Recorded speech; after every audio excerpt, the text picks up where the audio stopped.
안녕하십니까? 인생의 깊이를 더하는 지식 채널입니다. 오늘 여러분과 나눌 이야기에 앞서 저희가 만드는 콘텐츠가 여러분의 삶에 작은 울림을 준다고 느끼신다면 잠시 시간을 내어 구독과 공유를 부탁드립니다. 여러분의 따뜻한 관심 하나하나가 저희에게는 큰 힘이 되고 여러분의 앞날에 좋은 기운으로 되돌아갈 것이라 믿습니다. 자, 그럼 오늘의 이야기를 시작하겠습니다. 63살, 은퇴 1년 차. 아침에 눈을 뜨면 가장 먼저 드는 생각은 이제 출근 안 해도 되는구나 하는 안도감입니다. 한편으로는 날아갈 듯 홀가분하면서도 다른 한편으로는 이상하게 마음 한구석이 찜찜하고 허전합니다. 수십 년간 나라는 사람을 규정해주던 직장이라는 이름표가 사라지고 나니 그 빈자리가 마치 찬 바람 부는 들판처럼 느껴지는 겁니다. 저 또한 그랬습니다. 직장 다닐 때는 늘 입버릇처럼 말했죠. 나중에 은퇴만 해봐라. 아무것도 안 하고 실컷 놀기만 할 거야. 그런데 막상 그토록 꿈꾸던 시간이 오니 덜컥 불안감이 밀려왔습니다. 정말로 이렇게 그냥 놀아도 괜찮을까? 주변 사람들은 나를 한심하게 보지 않을까? 이렇게 살아도 되는 걸까?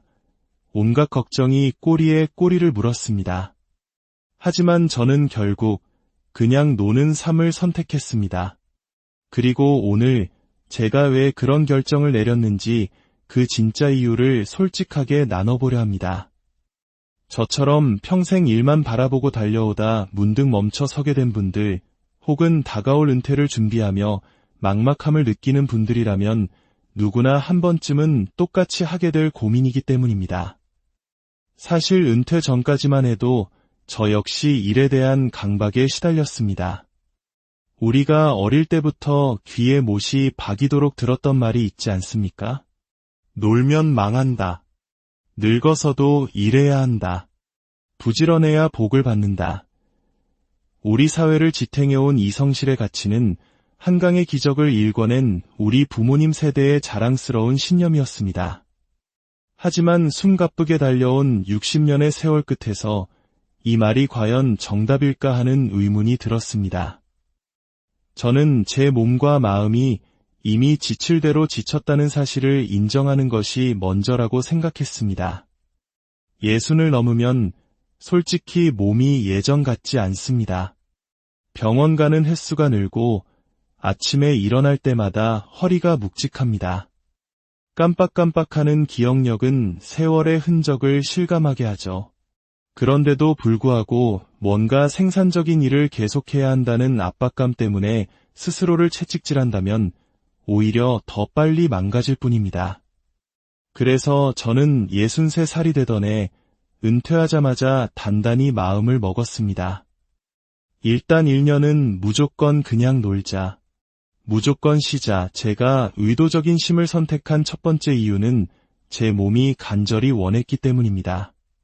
30년 넘게 일했습니다.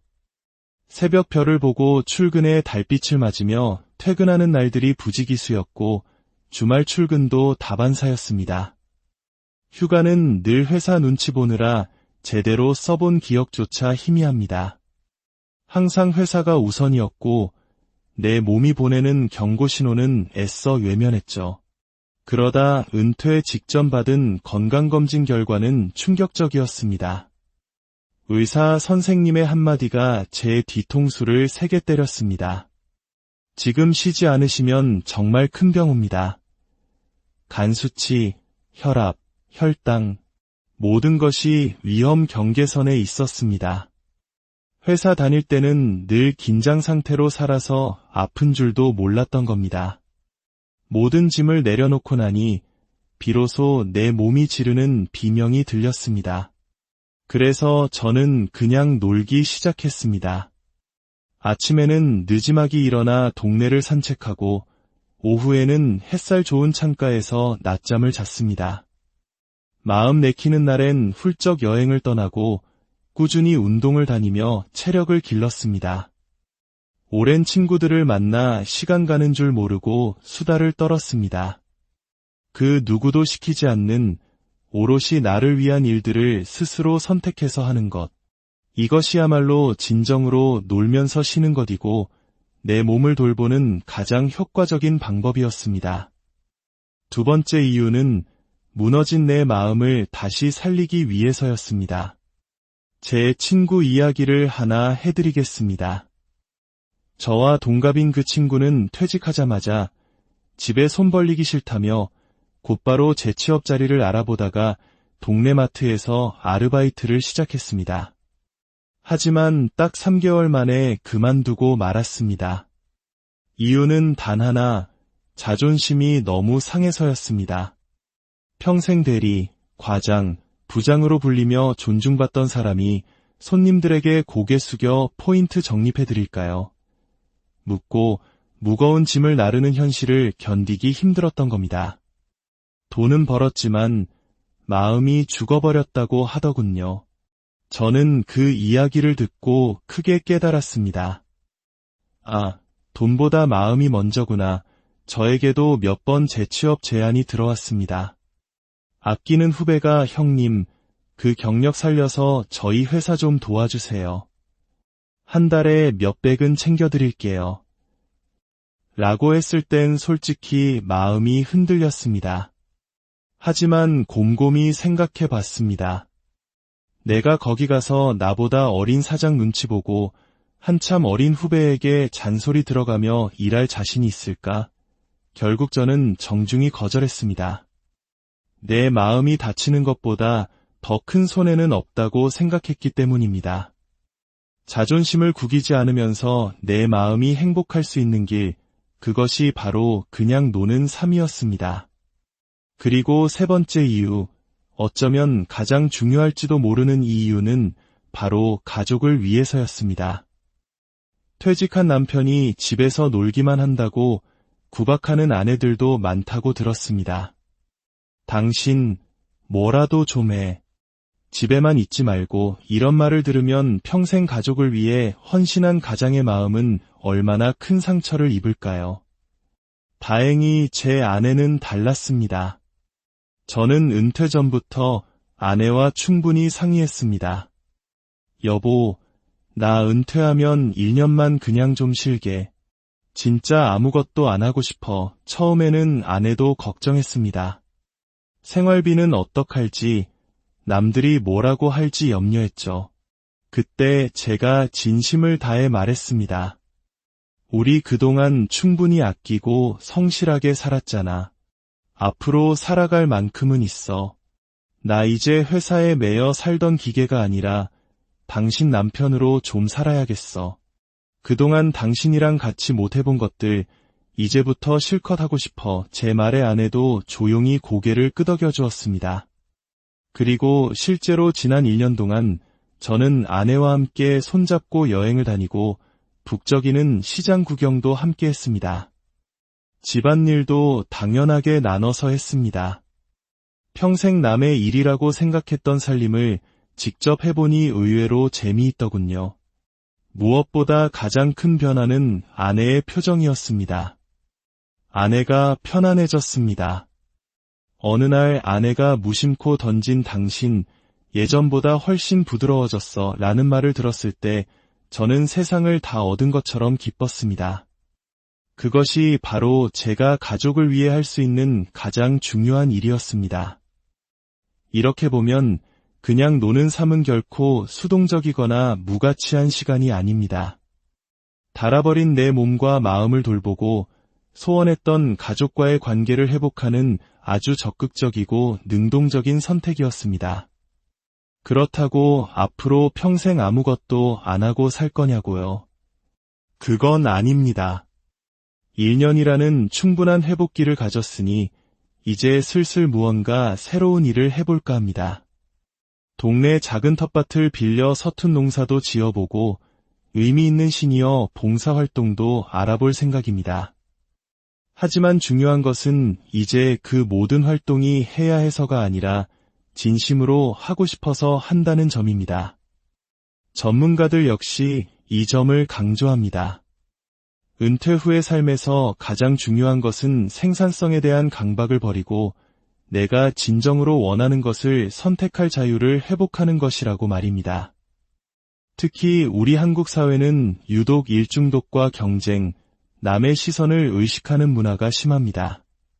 그래서 은퇴하고도 마음 편히 쉬지를 못하는 분들이 너무나 많습니다. 하지만 기억해야 합니다. 은퇴는 평생 앞만 보고 달려온 우리에게 주어진 마지막 자유 시간입니다. 내 몸과 마음을 오롯이 돌보고 가족과 깊은 관계를 맺고 새로운 취미를 발견하며 앞으로의 인생을 천천히 그려나갈 수 있는 소중한 기회입니다. 그러니 부디 죄책감 갖지 마십시오. 그냥 노는 것은 우리에게 정말로 필요하고 가치 있는 일입니다. 쉬는 것이 낭비일까요? 아닙니다. 나중에 더 큰 병원비를 쓰는 것보다, 아프고 나서 후회하는 것보다 미리 내 삶을 건강하게 관리하는 것이 훨씬 지혜로운 일입니다. 가끔 밖에 나가면 여전히 제게 묻는 사람들이 있습니다. 요즘 뭐하고 지내세요? 그러면 저는 활짝 웃으며 이렇게 대답합니다. 아무것도 안 하고 신나게 놀고 있습니다. 그런데요, 진짜 행복합니다. 이것이 제 은퇴 1년 차 일기의 결론입니다. 지금 은퇴를 앞두고 고민하는 분들, 혹은 이미 은퇴하고 불안한 시간을 보내고 있는 분들이 계시다면 오늘 제 이야기가 작은 위로와 용기가 되었으면 좋겠습니다. 우리 나이에는 지금까지 살아온 날들보다 앞으로 살아갈 날들이 훨씬 더 중요합니다. 그래서 저는 당신의 그냥 노는 삶을 온 마음을 다해 당당하게 추천합니다. 지금까지는 한 개인의 경험을 통해 의도적인 쉼의 중요성을 이야기했습니다. 이제부터는 한 걸음 더 나아가 전문가들의 시각을 통해 은퇴 후의 삶을 어떻게 구체적이고 실용적으로 설계할 수 있는지 깊이 있게 들여다보겠습니다. 전문가들은 말합니다. 은퇴 후에는 반드시 회복기가 필요하다고. 특히 오랜 기간 직장 생활을 한 사람일수록 은퇴 직후 곧바로 재취업하는 것을 권하지 않습니다. 정신의학자들에 따르면 장기간의 업무 스트레스는 우리의 뇌와 신경계를 만성적인 긴장 상태로 만듭니다. 실제로 여러 연구에서 오랜 직장 생활을 마친 사람들의 스트레스 호르몬인 코르티솔 수치가 은퇴 후에도 몇 달간 비정상적으로 높게 유지되는 것이 확인되었습니다. 즉, 몸이 스스로 긴장을 푸는 법을 잊어버린 상태가 계속되는 것입니다. 따라서 쉰다는 것은 단순히 게으름을 피우는 것이 아니라 우리 몸이 정상적인 상태로 돌아오기 위해 반드시 거쳐야 하는 생리학적 필수 단계입니다.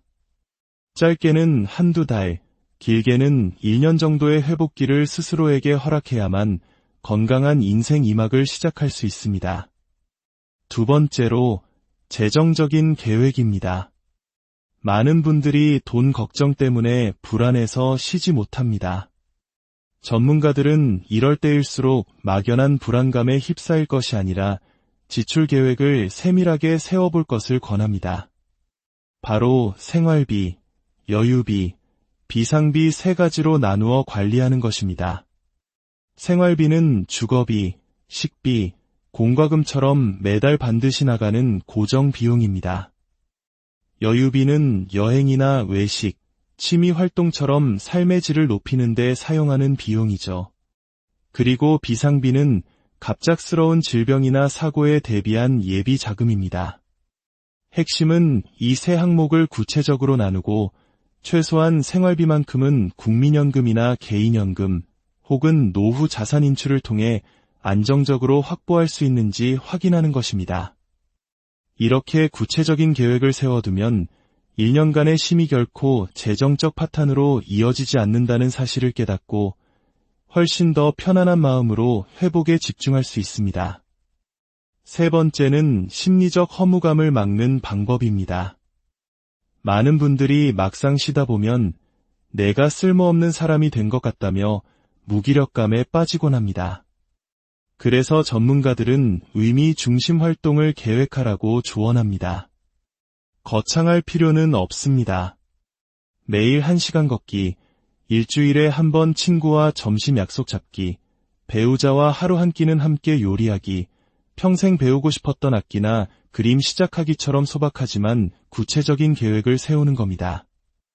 이러한 작은 규칙들이 하루를 의미 있게 만들고 은퇴 후의 삶을 무기력으로부터 지켜주는 튼튼한 기둥이 되어줍니다. 마지막으로 가장 중요한 것은 은퇴 후의 자존감 관리입니다. 한국 사회는 오랫동안 무엇을 하느냐가 곧 그 사람의 가치라고 가르쳐왔습니다. 그래서 직함이 사라지는 순간 자신의 존재 가치마저 사라졌다고 느끼는 분들이 많습니다. 하지만 심리학자 에릭 에릭슨은 노년기를 통합대 절망의 시기라고 말했습니다. 이는 자신의 지난 인생을 돌아보고 그 의미를 찾아내어 지혜로운 평안을 얻는 통합의 단계로 나아갈 것인가, 아니면 과거에 대한 후회와 미래에 대한 불안 속에서 절망할 것인가가 결정되는 인생의 가장 중요한 시기라는 뜻입니다. 그냥 노는 삶이 중요한 진짜 이유는 바로 이 통합을 위한 시간을 우리에게 선물하기 때문입니다. 치열했던 지난 삶을 따뜻하게 돌아보고 지친 몸과 마음을 정성껏 돌보며 앞으로 내가 진짜 하고 싶은 일이 무엇인지 자유롭게 상상하는 시간. 그 시간을 통해 우리는 무엇을 하는 사람이 아니라 어떤 사람으로 살아갈 것인가라는 더 깊은 질문에 대한 답을 찾게 될 것입니다. 결론적으로 이렇게 권해드립니다.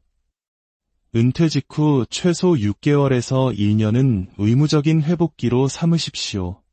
재정 계획은 생활비 중심으로 철저하게 세워 불안감을 줄이십시오.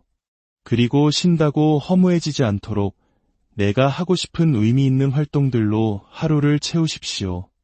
무엇보다 나는 이 나이에 충분히 쉴 자격이 있다는 자기 허락을 통해 세상의 시선으로부터 나의 자존감을 굳건히 지키십시오. 결국 잘 쉬어본 사람이 더 오래, 더 건강하게, 더 행복하게 살아갑니다. 부디 여러분 모두가 일해야 한다는 의무감이 아니라 쉴 수 있다는 자유를 마음껏 누리시길 바랍니다. 그런데 오늘 우리가 나눈 여유로운 은퇴가 어떤 이들에게는 너무나 먼 그저 남의 이야기처럼 들릴지도 모르겠습니다. 은퇴? 그런 건 남의 얘기지. 우리는 그냥 죽을 때까지 일해야 해. 지금 대한민국을 살아가는 수많은 60년대생들이 바로 이런 잔혹한 현실에 내몰리고 있습니다. 1960년대에 태어난 세대, 그들은 대한민국 경제성장기의 중심축이었고 IMF 외환위기와 글로벌 금융위기를 온몸으로 버텨낸 희생의 세대였습니다. 30년 넘게 성실하게 일하고 자식들 뒷바라지를 끝내고 대출금을 갚아 집 한 채 마련했으니 이제는 자신을 위한 시간을 보낼 수 있으리라 믿었습니다. 하지만 현실은 너무나 달랐습니다. 은퇴라는 단어는 특권처럼 멀게만 느껴지고 노후를 준비할 틈도 없이 당장 눈앞의 생계를 걱정해야 하는 처지가 되었습니다. 그 많던 직장 동기들은 이제 대리운전 기사로, 마트 계산원으로, 아파트 경비원으로 뿔뿔이 흩어졌습니다. 왜 이런 비극적인 현실이 우리 시대의 아버지, 어머니들에게 벌어지고 있는 것일까요? 64년생 정 선생님은 한 대기업에서 34년간 근무했습니다. 정년이 보장된다는 회사의 말만 믿고 별다른 노후 준비 없이 오직 회사에만 충성했습니다. 그러나 58세가 되던 해 희망퇴직이라는 이름으로 정리해고를 당했습니다. 아직 한창 일할 나이인데 자녀는 아직 대학생인데 말입니다. 퇴직금으로 받은 1억 6천만 원은 주식 투자 실패와 생활비로 2년 만에 바닥을 드러냈습니다. 지금 그는 마트 야간 물류 상하차 일을 하며 한 달 180만 원을 벌지만 망가진 허리와 무릎 때문에 병원비가 더 들어갑니다. 그는 말합니다. 내가 이렇게 무너질 줄은 꿈에도 몰랐습니다. 66년생 김 선생님의 사정은 더욱 딱합니다. 중소기업을 전전하다 55세에 회사가 문을 닫았습니다. 잦은 이직 탓에 국민연금 가입 기간이 짧아 그가 한 달에 받는 연금은 고작 72만 원. 배우자와 단둘이 사는 월세 40만 원을 내고 나면 남는 돈이 없습니다. 밥값을 아끼려 하루 한 끼로 버티는 날이 많습니다. 그는 새벽에는 아파트 전단지를 돌리고 오후에는 시장에서 콩나물 포장 아르바이트를 합니다. 그에게 은퇴는 사치입니다. 하루라도 일을 못하면 굶어야 하는 처절한 생존의 현장만이 있을 뿐입니다. 60년대생들이 은퇴를 누리지 못하는 이유는 단순히 개인의 준비 부족 때문이 아닙니다. 그들은 은퇴 자체를 준비할 수 없도록 만들어진 구조적인 사회의 희생양이었습니다. 평생 회사에 충성하면 보상받을 줄 알았지만 고용은 불안정했습니다. 모든 자산은 자녀 교육비와 부동산 대출에 묶여 있었고 연금이나 투자 같은 은퇴 설계는 먼 나라 이야기였습니다. 이제 와서 재취업을 하려 해도 시장은 이미 청년들과의 경쟁터가 되어버렸고 그들에게 허락된 일자리는 저임금의 단순 노동직뿐입니다. 몸이 망가질 때까지 일해야 하고 몸이 망가지면 국가도 사회도 외면하는 현실. 이것이 대한민국 60년대생이 마주한 슬픈 자화상입니다. 하지만 그럼에도 불구하고 아직 늦지 않았다고 말씀드리고 싶습니다. 생존이 아닌 나의 삶을 되찾기 위한 방법은 분명히 있습니다. 첫째, 소비 구조를 완전히 리셋해야 합니다. 소득이 줄었다면 소비도 그에 맞춰 줄이는 것이 당연합니다. 불필요한 보험이나 구독 서비스를 정리하고 외식 습관을 바꾸는 등 고정 지출부터 과감하게 줄여나가야 합니다. 적게 써야 오래 간다는 말이 이제는 현실입니다. 둘째, 아주 작은 금액이라도 꾸준한 수입 구조를 만들어야 합니다. 중고거래, 재능 나눔 플랫폼, 혹은 바리스타나 치매 예방 강사처럼 시니어에게 특화된 자격증을 활용할 수도 있습니다. 하루 2-3시간 일해서 월 30만 원이라도 벌 수 있는 구조를 만드는 것만으로도 삶은 완전히 달라집니다. 돈보다 더 중요한 것은 내가 아직 사회에 쓸모있는 존재라는 자존감을 회복하는 것입니다. 셋째, 혼자서 모든 짐을 짊어지려 하지 말고 세상과 연결되어야 합니다. 지역 노인복지센터나 시니어 커뮤니티, 온라인 퇴직자 모임 등에 참여해 정보를 얻고 마음을 나누십시오. 나만 이렇게 힘든 게 아니었구나 라는 공감과 위로가 얼마나 큰 힘이 되는지 직접 경험해 보시길 바랍니다. 오늘 우리는 은퇴에 대한 2가지 상반된 모습을 보았습니다. 하나는 자신을 돌보기 위해 용기 있게 쉼을 선택한 모습이고 다른 하나는 쉬고 싶어도 쉴 수 없는 잔혹한 현실이었습니다. 이 이야기는 더 이상 남의 이야기가 아닙니다. 지금 이 순간에도 수많은 우리의 부모님들이 그리고 언젠가 은퇴를 맞이할 바로 우리 자신의 이야기가 될 수 있습니다. 멈추면 끝나는 시대가 되어버린 지금 그 누구도 우리를 지켜주지 않습니다.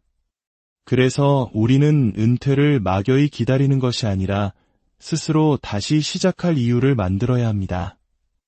지금 당장은 작고 불안한 시작일 수 있습니다.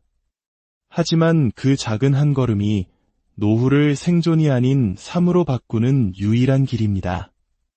지금부터라도 늦지 않았습니다. 오늘 하루 당신의 은퇴를 그리고 당신의 남은 인생을 다시 한번 설계해 보십시오. 그것이 이 거친 현실 속에서 스스로를 지켜내는 가장 위대한 첫걸음이 될 것입니다. 당신의 새로운 인생 안녕하십니까? 인생의 깊이를 더하는 지식 채널입니다. 오늘 여러분과 나눌 이야기에 앞서 저희가 만드는 콘텐츠가 여러분의 삶에 작은 울림을 준다고 느끼신다면 잠시 시간을 내어 구독과 공유를 부탁드립니다. 여러분의 따뜻한 관심 하나하나가 저희에게는 큰 힘이 되고 여러분의 앞날에 좋은 기운으로 되돌아갈 것이라 믿습니다. 자, 그럼 오늘의 이야기를 시작하겠습니다. 63살, 은퇴 1년 차.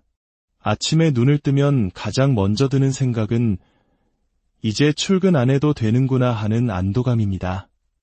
한편으로는 날아갈 듯 홀가분하면서도 다른 한편으로는 이상하게 마음 한구석이 찜찜하고 허전합니다.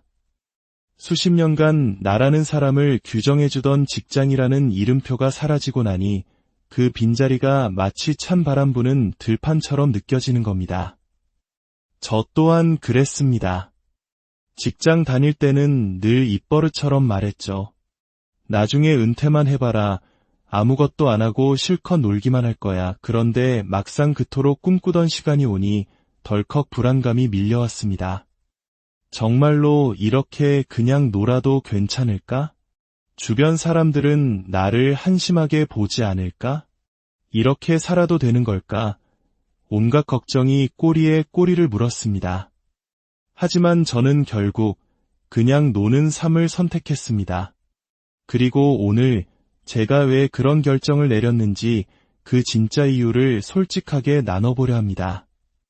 저처럼 평생 일만 바라보고 달려오다 문득 멈춰 서게 된 분들, 혹은 다가올 은퇴를 준비하며 막막함을 느끼는 분들이라면 누구나 한 번쯤은 똑같이 하게 될 고민이기 때문입니다. 사실 은퇴 전까지만 해도 저 역시 일에 대한 강박에 시달렸습니다. 우리가 어릴 때부터 귀에 못이 박이도록 들었던 말이 있지 않습니까? 놀면 망한다. 늙어서도 일해야 한다.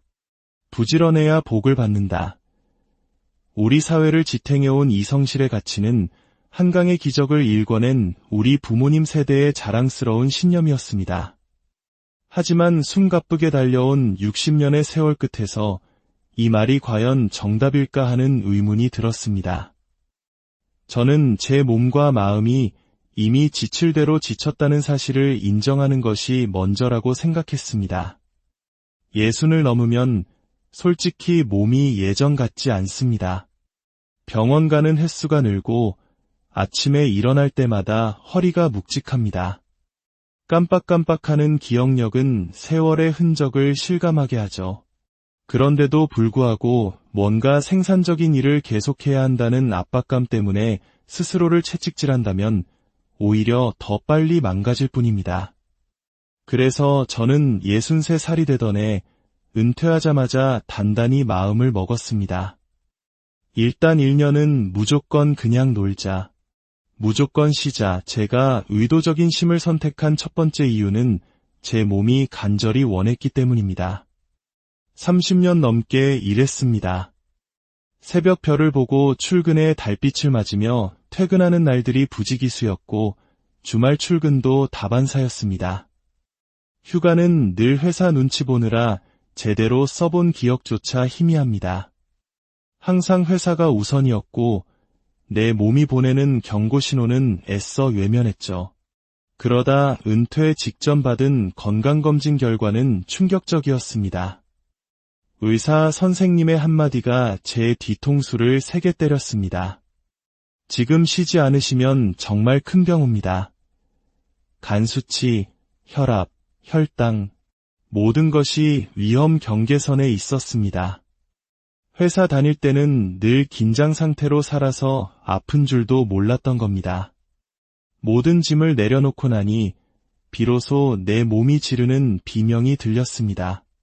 그래서 저는 그냥 놀기 시작했습니다. 아침에는 느지막이 일어나 동네를 산책하고 오후에는 햇살 좋은 창가에서 낮잠을 잤습니다. 마음 내키는 날엔 훌쩍 여행을 떠나고 꾸준히 운동을 다니며 체력을 길렀습니다. 오랜 친구들을 만나 시간 가는 줄 모르고 수다를 떨었습니다. 그 누구도 시키지 않는 오롯이 나를 위한 일들을 스스로 선택해서 하는 것. 이것이야말로 진정으로 놀면서 쉬는 것이고 내 몸을 돌보는 가장 효과적인 방법이었습니다. 두 번째 이유는 무너진 내 마음을 다시 살리기 위해서였습니다. 제 친구 이야기를 하나 해드리겠습니다.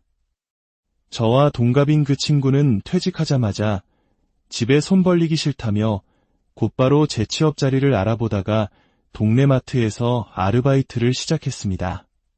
하지만 딱 3개월 만에 그만두고 말았습니다. 이유는 단 하나, 자존심이 너무 상해서였습니다. 평생 대리, 과장, 부장으로 불리며 존중받던 사람이 손님들에게 고개 숙여 포인트 정립해드릴까요? 묻고 무거운 짐을 나르는 현실을 견디기 힘들었던 겁니다. 돈은 벌었지만 마음이 죽어버렸다고 하더군요. 저는 그 이야기를 듣고 크게 깨달았습니다. 아, 돈보다 마음이 먼저구나. 저에게도 몇 번 재취업 제안이 들어왔습니다. 아끼는 후배가 형님, 그 경력 살려서 저희 회사 좀 도와주세요. 한 달에 몇백은 챙겨드릴게요. 라고 했을 땐 솔직히 마음이 흔들렸습니다. 하지만 곰곰이 생각해 봤습니다. 내가 거기 가서 나보다 어린 사장 눈치 보고 한참 어린 후배에게 잔소리 들어가며 일할 자신이 있을까? 결국 저는 정중히 거절했습니다. 내 마음이 다치는 것보다 더 큰 손해는 없다고 생각했기 때문입니다. 자존심을 구기지 않으면서 내 마음이 행복할 수 있는 길, 그것이 바로 그냥 노는 삶이었습니다. 그리고 세 번째 이유, 어쩌면 가장 중요할지도 모르는 이 이유는 바로 가족을 위해서였습니다. 퇴직한 남편이 집에서 놀기만 한다고 구박하는 아내들도 많다고 들었습니다. 당신, 뭐라도 좀 해. 집에만 있지 말고 이런 말을 들으면 평생 가족을 위해 헌신한 가장의 마음은 얼마나 큰 상처를 입을까요? 다행히 제 아내는 달랐습니다. 저는 은퇴 전부터 아내와 충분히 상의했습니다. 여보, 나 은퇴하면 1년만 그냥 좀 쉴게. 진짜 아무것도 안 하고 싶어. 처음에는 아내도 걱정했습니다. 생활비는 어떡할지, 남들이 뭐라고 할지 염려했죠. 그때 제가 진심을 다해 말했습니다. 우리 그동안 충분히 아끼고 성실하게 살았잖아. 앞으로 살아갈 만큼은 있어. 나 이제 회사에 매여 살던 기계가 아니라 당신 남편으로 좀 살아야겠어. 그동안 당신이랑 같이 못해본 것들 이제부터 실컷 하고 싶어. 제 말에 아내도 조용히 고개를 끄덕여 주었습니다. 그리고 실제로 지난 1년 동안 저는 아내와 함께 손잡고 여행을 다니고 북적이는 시장 구경도 함께 했습니다. 집안일도 당연하게 나눠서 했습니다. 평생 남의 일이라고 생각했던 살림을 직접 해보니 의외로 재미있더군요. 무엇보다 가장 큰 변화는 아내의 표정이었습니다. 아내가 편안해졌습니다. 어느 날 아내가 무심코 던진 당신, 예전보다 훨씬 부드러워졌어 라는 말을 들었을 때 저는 세상을 다 얻은 것처럼 기뻤습니다. 그것이 바로 제가 가족을 위해 할 수 있는 가장 중요한 일이었습니다. 이렇게 보면 그냥 노는 삶은 결코 수동적이거나 무가치한 시간이 아닙니다.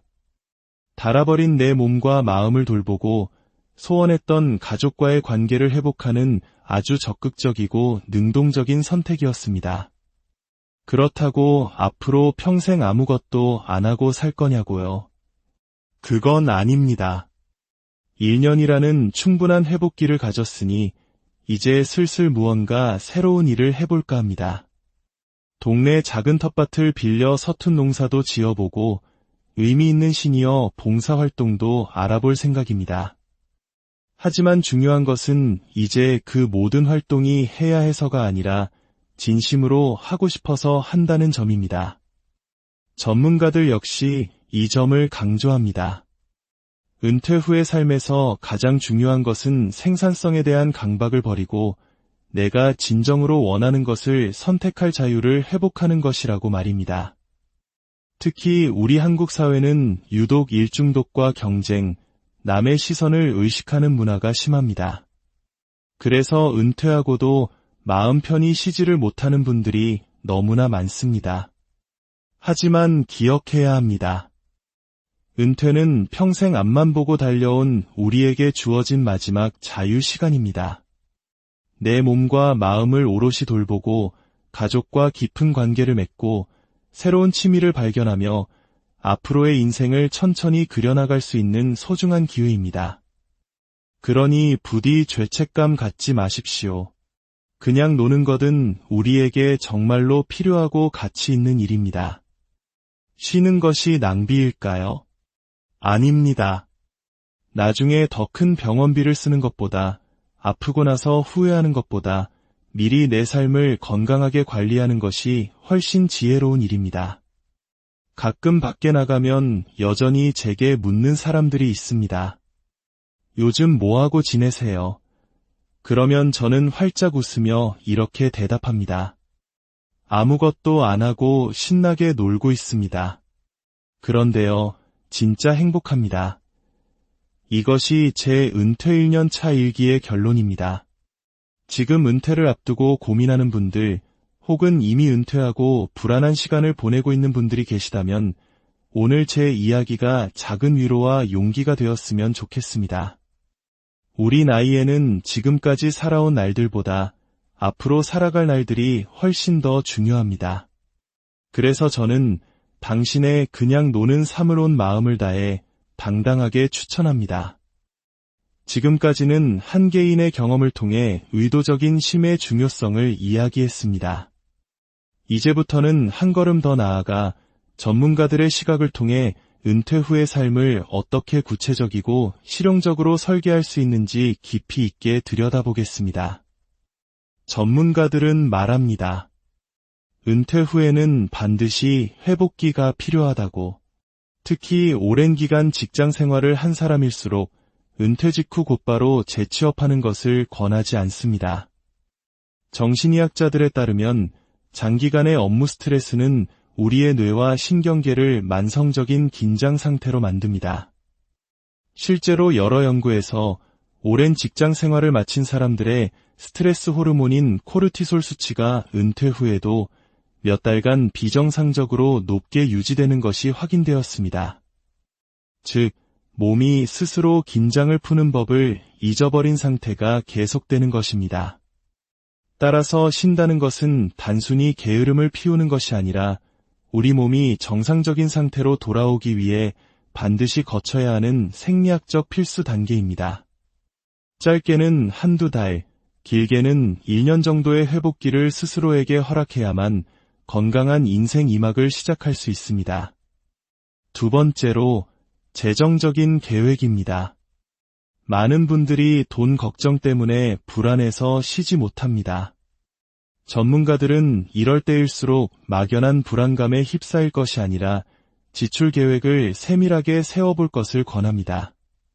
바로 생활비, 여유비, 비상비 세 가지로 나누어 관리하는 것입니다. 생활비는 주거비, 식비, 공과금처럼 매달 반드시 나가는 고정 비용입니다. 여유비는 여행이나 외식, 취미 활동처럼 삶의 질을 높이는 데 사용하는 비용이죠. 그리고 비상비는 갑작스러운 질병이나 사고에 대비한 예비 자금입니다. 핵심은 이 세 항목을 구체적으로 나누고 최소한 생활비만큼은 국민연금이나 개인연금 혹은 노후 자산 인출을 통해 안정적으로 확보할 수 있는지 확인하는 것입니다. 이렇게 구체적인 계획을 세워두면 1년간의 쉼이 결코 재정적 파탄으로 이어지지 않는다는 사실을 깨닫고 훨씬 더 편안한 마음으로 회복에 집중할 수 있습니다. 세 번째는 심리적 허무감을 막는 방법입니다. 많은 분들이 막상 쉬다 보면 내가 쓸모없는 사람이 된 것 같다며 무기력감에 빠지곤 합니다. 그래서 전문가들은 의미 중심 활동을 계획하라고 조언합니다. 거창할 필요는 없습니다.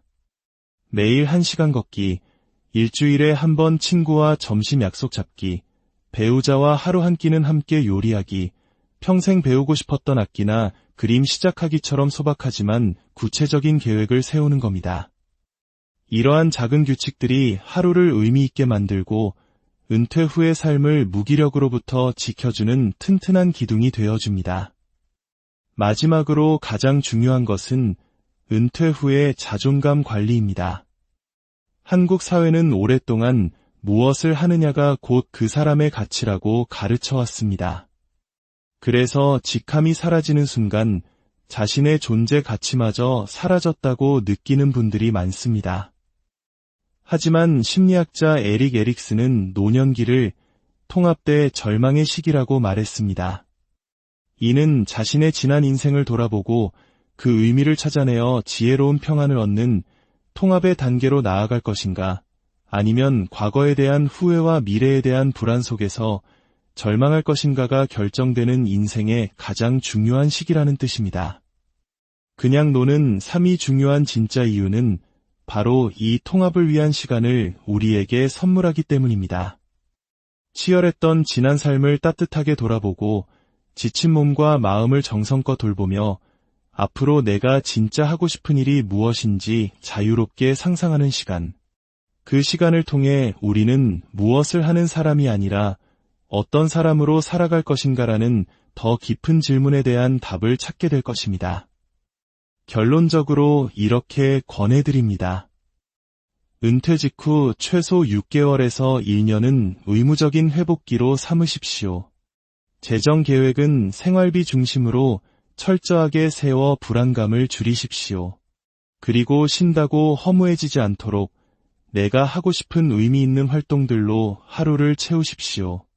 무엇보다 나는 이 나이에 충분히 쉴 자격이 있다는 자기 허락을 통해 세상의 시선으로부터 나의 자존감을 굳건히 지키십시오. 결국 잘 쉬어본 사람이 더 오래, 더 건강하게, 더 행복하게 살아갑니다.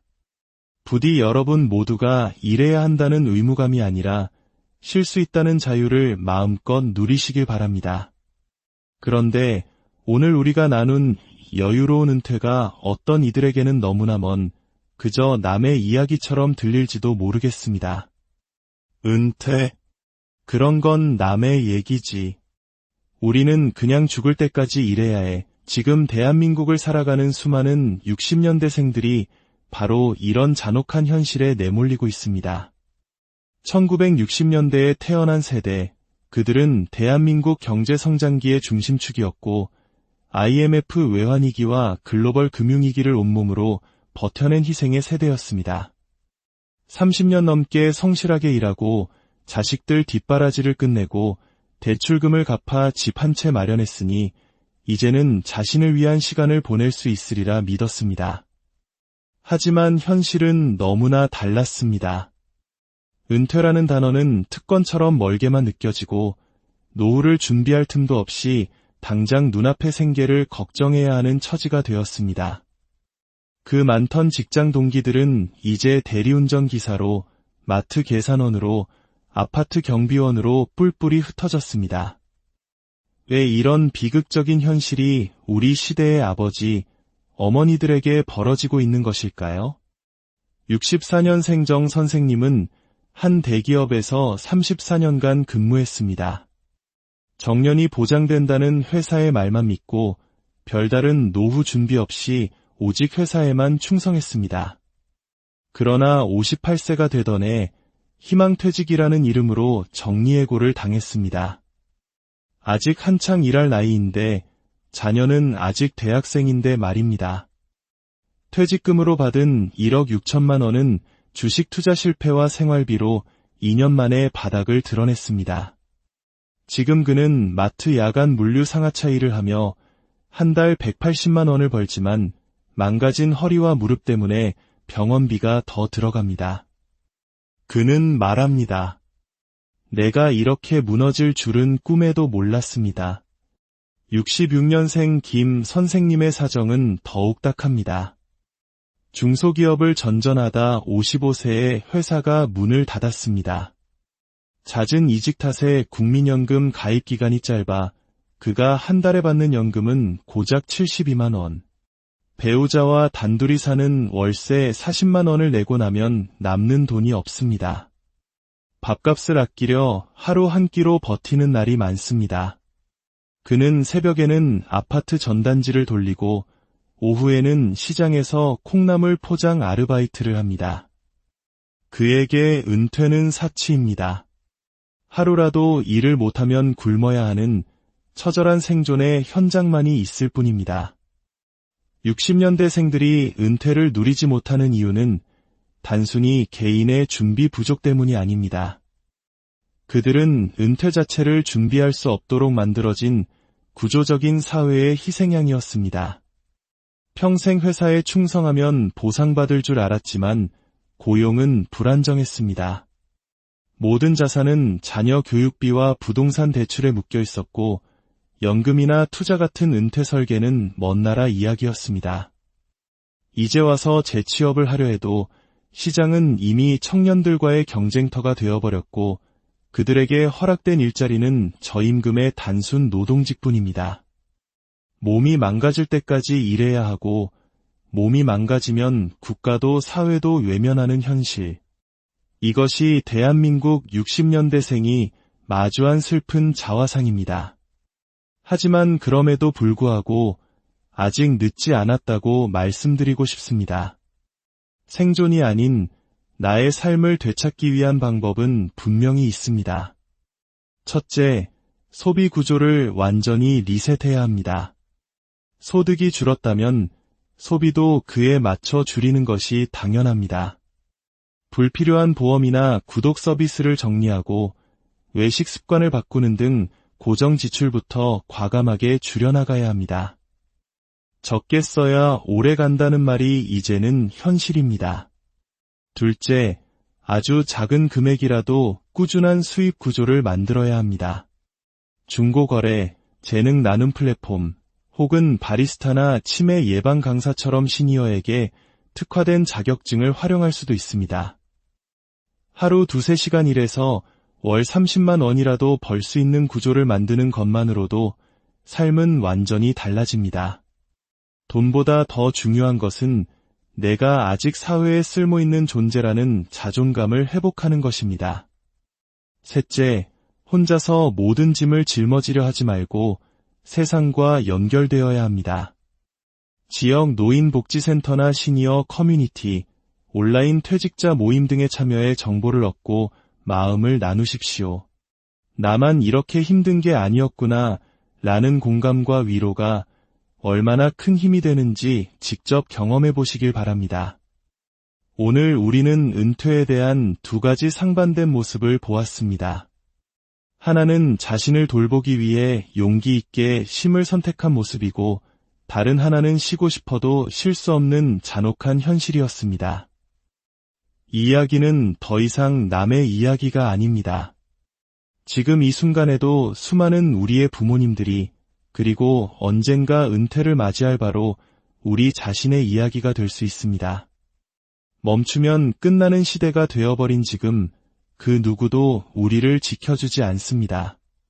그래서 우리는 은퇴를 막연히 기다리는 것이 아니라 스스로 다시 시작할 이유를 만들어야 합니다.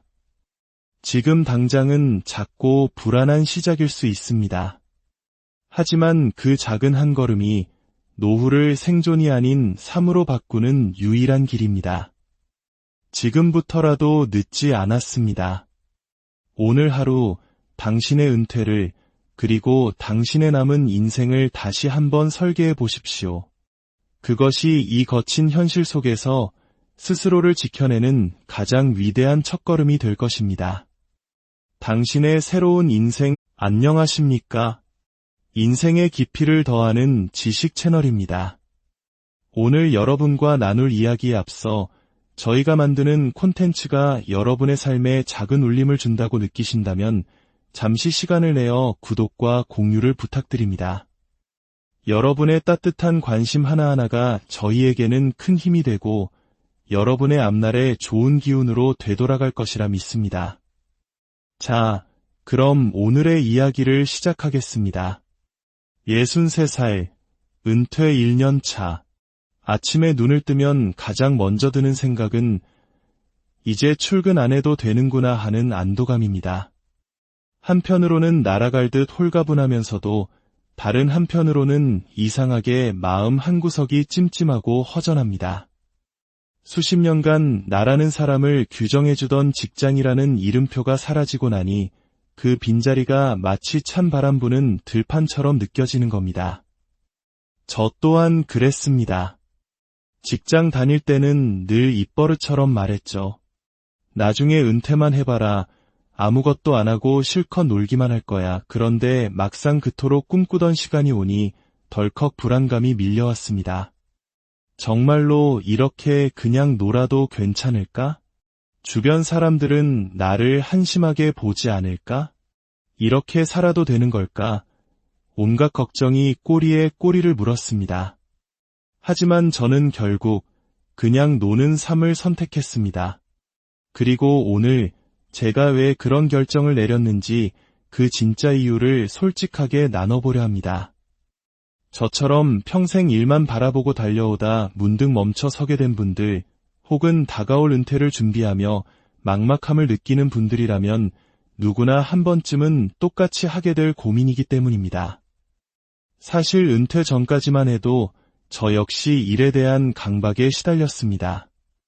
우리가 어릴 때부터 귀에 못이 박이도록 들었던 말이 있지 않습니까? 놀면 망한다. 늙어서도 일해야 한다. 부지런해야 복을 받는다. 우리 사회를 지탱해온 이 성실의 가치는 한강의 기적을 일궈낸 우리 부모님 세대의 자랑스러운 신념이었습니다. 하지만 숨가쁘게 달려온 60년의 세월 끝에서 이 말이 과연 정답일까 하는 의문이 들었습니다. 저는 제 몸과 마음이 이미 지칠 대로 지쳤다는 사실을 인정하는 것이 먼저라고 생각했습니다. 60을 넘으면 솔직히 몸이 예전 같지 않습니다. 병원 가는 횟수가 늘고 아침에 일어날 때마다 허리가 묵직합니다. 깜빡깜빡하는 기억력은 세월의 흔적을 실감하게 하죠. 그런데도 불구하고 뭔가 생산적인 일을 계속해야 한다는 압박감 때문에 스스로를 채찍질한다면 오히려 더 빨리 망가질 뿐입니다. 그래서 저는 63살이 되던 해 은퇴하자마자 단단히 마음을 먹었습니다. 일단 1년은 무조건 그냥 놀자. 무조건 쉬자. 제가 의도적인 쉼을 선택한 첫 번째 이유는 제 몸이 간절히 원했기 때문입니다. 30년 넘게 일했습니다. 새벽별을 보고 출근에 달빛을 맞으며 퇴근하는 날들이 부지기수였고 주말 출근도 다반사였습니다. 휴가는 늘 회사 눈치 보느라 제대로 써본 기억조차 희미합니다. 항상 회사가 우선이었고 내 몸이 보내는 경고 신호는 애써 외면했죠. 그러다 은퇴 직전 받은 건강검진 결과는 충격적이었습니다. 의사 선생님의 한마디가 제 뒤통수를 세게 때렸습니다. 지금 쉬지 않으시면 정말 큰 병 옵니다. 간 수치, 혈압, 혈당, 모든 것이 위험 경계선에 있었습니다. 회사 다닐 때는 늘 긴장 상태로 살아서 아픈 줄도 몰랐던 겁니다. 모든 짐을 내려놓고 나니 비로소 내 몸이 지르는 비명이 들렸습니다. 그래서 저는 그냥 놀기 시작했습니다. 아침에는 느지막이 일어나 동네를 산책하고 오후에는 햇살 좋은 창가에서 낮잠을 잤습니다. 마음 내키는 날엔 훌쩍 여행을 떠나고 꾸준히 운동을 다니며 체력을 길렀습니다. 오랜 친구들을 만나 시간 가는 줄 모르고 수다를 떨었습니다. 그 누구도 시키지 않는 오롯이 나를 위한 일들을 스스로 선택해서 하는 것. 이것이야말로 진정으로 놀면서 쉬는 것이고 내 몸을 돌보는 가장 효과적인 방법이었습니다. 두 번째 이유는 무너진 내 마음을 다시 살리기 위해서였습니다. 제 친구 이야기를 하나 해드리겠습니다. 저와 동갑인 그 친구는 퇴직하자마자 집에 손 벌리기 싫다며 곧바로 재취업 자리를 알아보다가 동네 마트에서 아르바이트를 시작했습니다. 하지만 딱 3개월 만에 그만두고 말았습니다. 이유는 단 하나, 자존심이 너무 상해서였습니다. 평생 대리, 과장, 부장으로 불리며 존중받던 사람이 손님들에게 고개 숙여 포인트 적립해드릴까요? 묻고 무거운 짐을 나르는 현실을 견디기 힘들었던 겁니다. 돈은 벌었지만 마음이 죽어버렸다고 하더군요. 저는 그 이야기를 듣고 크게 깨달았습니다. 아, 돈보다 마음이 먼저구나. 저에게도 몇 번 재취업 제안이 들어왔습니다. 아끼는 후배가 형님, 그 경력 살려서 저희 회사 좀 도와주세요. 한 달에 몇백은 챙겨드릴게요. 라고 했을 땐 솔직히 마음이 흔들렸습니다. 하지만 곰곰이 생각해 봤습니다. 내가 거기 가서 나보다 어린 사장 눈치 보고 한참 어린 후배에게 잔소리 들어가며 일할 자신이 있을까? 결국 저는 정중히 거절했습니다. 내 마음이 다치는 것보다 더 큰 손해는 없다고 생각했기 때문입니다. 자존심을 구기지 않으면서 내 마음이 행복할 수 있는 길, 그것이 바로 그냥 노는 삶이었습니다. 그리고 세 번째 이유, 어쩌면 가장 중요할지도 모르는 이 이유는 바로 가족을 위해서였습니다. 퇴직한 남편이 집에서 놀기만 한다고 구박하는 아내들도 많다고 들었습니다. 당신, 뭐라도 좀 해. 집에만 있지 말고 이런 말을 들으면 평생 가족을 위해 헌신한 가장의 마음은 얼마나 큰 상처를 입을까요? 다행히 제 아내는 달랐습니다. 저는 은퇴 전부터 아내와 충분히 상의했습니다. 여보, 나 은퇴하면 1년만 그냥 좀 쉴게. 진짜 아무것도 안 하고 싶어. 처음에는 아내도 걱정했습니다. 생활비는 어떡할지, 남들이 뭐라고 할지 염려했죠. 그때 제가 진심을 다해 말했습니다. 우리 그동안 충분히 아끼고 성실하게 살았잖아. 앞으로 살아갈 만큼은 있어. 나 이제 회사에 매여 살던 기계가 아니라 당신 남편으로 좀 살아야겠어. 그동안 당신이랑 같이 못해본 것들 이제부터 실컷 하고 싶어. 제 말에 아내도 조용히 고개를 끄덕여 주었습니다. 그리고 실제로 지난 1년 동안 저는 아내와 함께 손잡고 여행을 다니고 북적이는 시장 구경도 함께 했습니다. 집안일도 당연하게 나눠서 했습니다. 평생 남의 일이라고 생각했던 살림을 직접 해보니 의외로 재미있더군요. 무엇보다 가장 큰 변화는 아내의 표정이었습니다.